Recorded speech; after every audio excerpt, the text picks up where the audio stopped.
completely gets it. You talked to him at what, the Super Bowl? Combine. Yeah, It was a combine. Right. You liked him, right? He said a lot of the good things. He's got the confidence, but you listen to him talk, you're like, man, that's a guy who gets it. And then you have the complete opposite when you hear reports of how he acted in the team meeting. Well, he was misguided through the process of the draft. He needed an agent. That's where they messed up.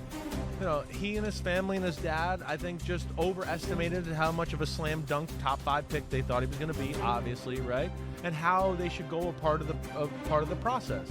And just as you've heard, he kind of took it more like, oh, you're supposed to be recruiting me, instead of like, no, you've got to impress them.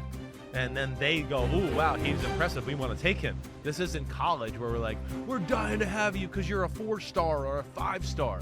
No, they're making an investment here. Things are different here. So yeah, they want to recruit you to a degree, but no, it's really your job to sell them on you. And that's where he failed a little bit in the process. But the things he says and the way he's acted other than that are phenomenal. The way he handled the draft in itself was phenomenal, right? I do give him credit for that. And within that, I don't know, does it bother you, right? So I had this talk a little with Florio this morning because Florio's wants him to be a little more angry or a chip on his shoulder. And that doesn't bother me. One, what I look at, I understand a chip on your shoulder, and some people are motivated that way. Some people need external motivation. Some people are motivated internally. He's an internal guy. I can tell that. Always been able to tell that, really. I don't think he gives a damn. He's so used to his name. My dad's Deion Sanders, so he's unfazed by that. He looks at it and goes, no, I want to be great. I want to be Tom Brady. He's been saying that for a few years now, right? So I think he looks at that. And there is beauty in that, or real smarts in that. I'm going to get up and be the best version of myself today and be the best I can be.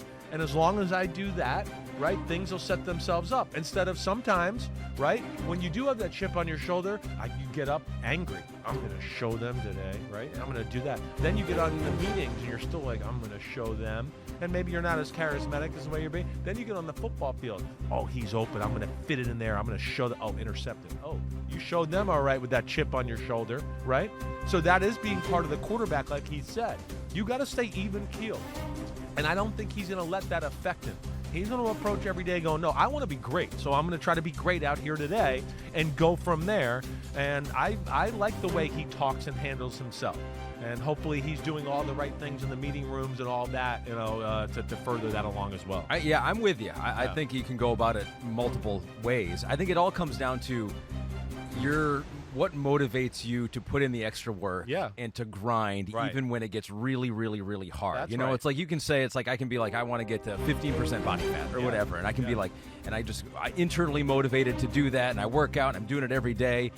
Or someone says to me, hey, dude, you can never get to 15% body fat. And that's the extra motivation I need. And now I get angry and now I'm doing it because of that. And so maybe in those cases, it does give you that motivation. But if you can find that motivation without having that chip on your shoulder, I think that's fine. It's just, can you get to that point where you're motivated enough to put in all the work and all the effort? And that's some of the questions with his conversations with Cam Ward. It's just like, want to go make a song? It's like, I think that's the question, right? Does he need that chip to give him that extra, I'm going to show you, and then I'm not doing that song anymore. I'm not doing all this other stuff because I want to prove you wrong. It's like some people need that. No, you're right about that. Hopefully this process makes him focus more on what is most important. Maybe that's the biggest thing. Yeah. But as somebody that I can tell you that I've kind of done both. I was like Mr. External Motivation at times a little bit in my career. Oh, I got drafted in the 3rd round. I'm going to show everybody, right? I'm going to put this guy's picture on the mirror in my bathroom because I'm going to wake up thinking I'm going to outwork him and beat his ass today, right? And do all that stuff. But as I got more mature and older, I started to go, no. It's about me. And I want to be the greatest. I want to be great. That's what was getting me up out of the bed in the morning. That's bottom line what it is.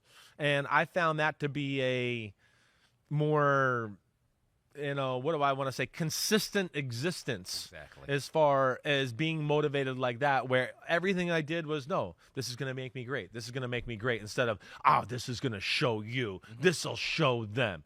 I get that. That crept back into my mind every now and then. Yep. But that was more competition anyways. Like, I remember they picked that guy. I've been working hard. I'm going to be great. I'm going to show them today, right? That's as far as it went.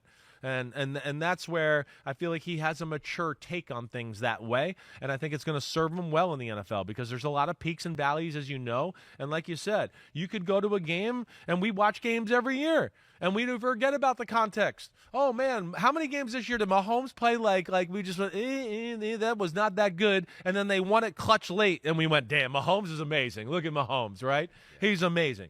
And he didn't let, like, all the ugliness affect him when he needed to be awesome at that moment. And I think Shedeur really realizes that type of stuff. I agree with you 100% because I think it's more reliable when that motivation comes internally, right? When it's a personal standard. It's what we talked about with John Lynch when he was on here, right? Definitely. It was like in practice, they had a personal standard of, like, no complete passes. It wasn't because they wanted to make you a rival or, like, I'm going to show Sims. It was because they had their own personal standard. Exactly right. They didn't want to drop below. Exactly right. And that was one of the consistent. greatnesses of the New England Patriots to me is this conversation, right? I've been around and know other teams like where they were really good, but it was all over the place. Because one week we hate this team, we're going to be focused and all over it. They embarrassed us last time. Then the next week it's like, well, this team's no good. We're going to kick their ass. So there's no motivation, right? You can see there's great teams that go through those peaks and valleys. The one thing I learned when I went to New England and worked there, I was like, man, they don't really give a crap about anybody. They really don't. They don't ever talk about another team, a rival, a coach they hate. Every day, the rival is, you better be your best in here today. We expect this. Brady on the offense expects this. Bill, with his coaches in the defense, expect this. And if you don't, you're going to be miserable because they're going to put the chip on their shoulder just going, you're not living up to our standard or doing what we want you to do, right? We're not worried about, oh, you didn't get picked by this guy or this team didn't sign you in free agency. And to your point, I think the word you said, there's a more consistent way and less peaks and valleys when you're internally motivated over externally motivated. I agree. We have some video let's of see both some of this. Shedeur and Dillon Gabriel on his shoulder, right? Just because he didn't get drafted and all of that. And, yeah, there's that, and he doesn't handle it like a chip, but you know what I'm saying. Yep. And now Dillon Gabriel's got to deal with, wait, I was the guy that was drafted before Shedeur, and they're going to talk about Shedeur a whole lot more than me. And more than likely, the guys in the locker room are going to gravitate towards Shedeur more than me. And that's a weird thing and a weird existence, and I feel bad for him there. But, hey, it's NFL football, and what he'll realize, too, it's about you, big guy. It's just about you. You go out there, do your thing every day. Don't worry about all the other crap out there. The coaches will see it for what it is, and just trust in that process right there. And he was drafted ahead of Shedeur, and at the end of the day, that's what it's all about. He already won in the game of the NFL draft. Yo, homies, what's up? Thanks for watching Chris Sims Unbuttoned. And just because the weather's warm doesn't mean football ain't still on our brains right here. We are still working, so smash that subscribe button. We got all the training camp news, preseason news, everything up until kickoff night. Thanks for watching. And again, remember to hit that subscribe button. Peace out, homies. Nó cũng đọc nó dạy anh tí cái đã rồi điện thoại. Quen như vậy mình hôm nay mình sẽ hướng dẫn các bạn cách dán máy tính nha. Thế là mình sẽ hướng dẫn các bạn. Tạm biệt nhạc nhé. Đồ quay nghiêng.